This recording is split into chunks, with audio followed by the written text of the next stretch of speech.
हा पण गाडी म्हणजे माझ्या घराजवळ एक जण राहते, ते पूर्ण ड्रायव्हिंग लाईनचा माणूस.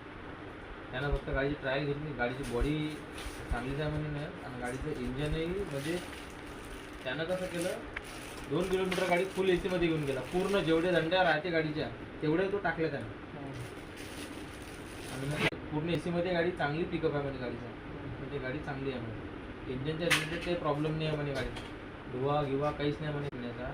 तो डायरेक्ट मुंबईहून पहिले 7-7, 8-8 गाड्या डायरेक्ट बस तुम्ही गाड्या देऊ राहिले, मी घेऊन राहिलो, ट्रान्सफर करू, असं काही ड्रायव्हिंग. तर ते म्हणे थांब म्हणे आपण गाडी, त्यामुळे स्कोडा दाखवली होती, म्हणजे चांगल्या गाड्या दाखवल्या होत्या त्यानं. म्हटलं स्कोडा नाही पुरून, म्हटलं वुमन राजा म्हणे हे लय भारी काम आहे म्हणे या गाड्याचं म्हणे, म्हणजे लय बेकार काम आहे म्हणे. तर म्हणे मग वरनं म्हटलं त्याला इथल्या